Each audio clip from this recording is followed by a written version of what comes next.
We hope you enjoy this History Just Got Interesting video, and please remember that you can buy the original comic book that the video is made from. You are also able to purchase an array of books, puzzles, and activity worksheets. Just click on one of the links in the description below. The story of the Christmas Truce. One human episode amid all the atrocities which have stained the memory of the war. Sir Arthur Conan Doyle. The horrors of World War I were such that following the conflict, President Woodrow Wilson was moved enough to boldly promise that it would be the war to end all wars. Although that particular prophecy was short-lived, the Great War is still seen today as one of mankind's darkest hours and the most recognisable symbol for the futility of war. Nonetheless, during that period of hell on earth, there was one brief moment when man's humanity and desire for peace shone through. And even though the Christmas Truce of 1914 was only to last a few days, never to be repeated, it remains a beacon of hope amongst all the hopelessness that is war. In the months leading up to Christmas 1914, the First World War would claim almost 1 million lives. And by early December, there appeared to be no end in sight. Such was the death toll and the nature of the fighting. In the first few months of the war, it was not long before there were humanitarian cries for the conflict to be stopped. One such call was from the Vatican, with Pope Benedict XV calling for a truce as early as December. After the horrors of the First Battle of Ypres had taken place, the Pope pleaded for the nations to cease the clang of arms while Christendom celebrates the feast of the world's redemption. Unfortunately, this plea from Rome was ignored. Instead, it resulted in a crackdown by the generals. The British hierarchy were already anxious of enemy troops fraternising. Hello, old boy. Guten Tag. They believed that the very nature of trench warfare meant opposing troops were often in close proximity for long periods of time. And on the 5th of December 1914, General Sir Horace Smith-Dorrien sent out a warning to all the senior officers. It is during this period that the greatest danger to the morale of troops exists. Experience of this and of every other war proves undoubtedly that troops in trenches in close proximity to the enemy slide very easily, if permitted to do so, into a live and let live theory of life. Officers and men sink into a military lethargy from which it is difficult to arouse them when the moment for great sacrifices again arises.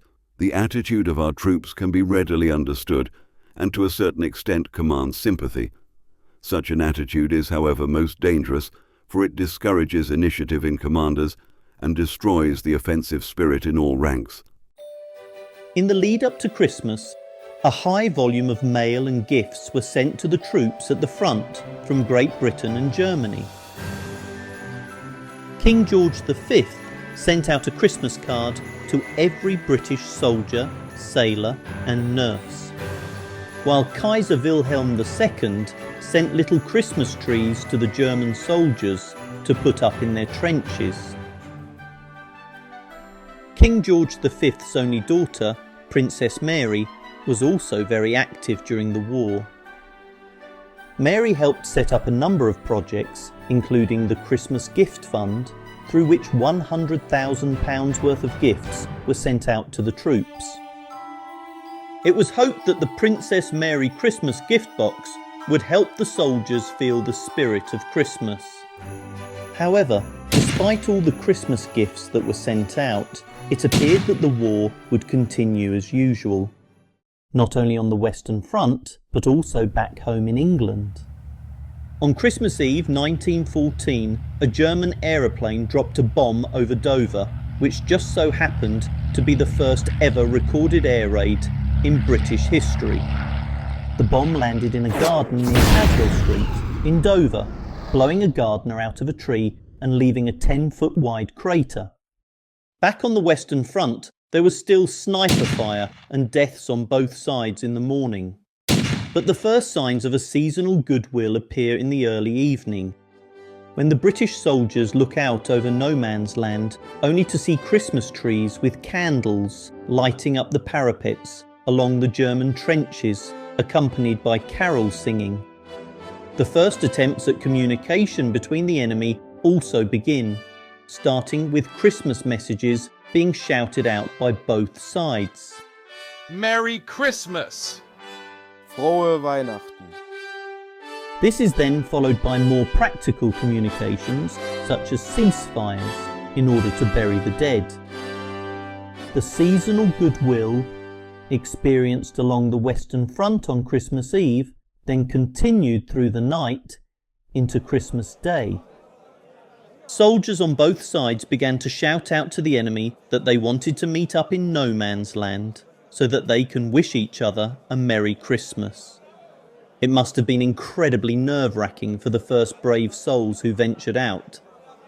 But gradually, more and more soldiers in places all along the front joined in this extraordinary event and made the journey to meet up with the enemy. There is no doubt that the Christmas Truce was one of the most remarkable events during World War I. There is, however, much debate as to whether or not an organised football match took place between the British and German soldiers, despite this having become the overriding symbol of the Christmas Truce today. Thank you for watching the video. We hope you enjoyed it. And if you did, then please take the time to subscribe to the History Just Got Interesting channel. And don't forget, you're able to purchase the comic book that this video was based upon, as well as other relevant books, puzzles and activity worksheets. Just click on one of the links in the description below.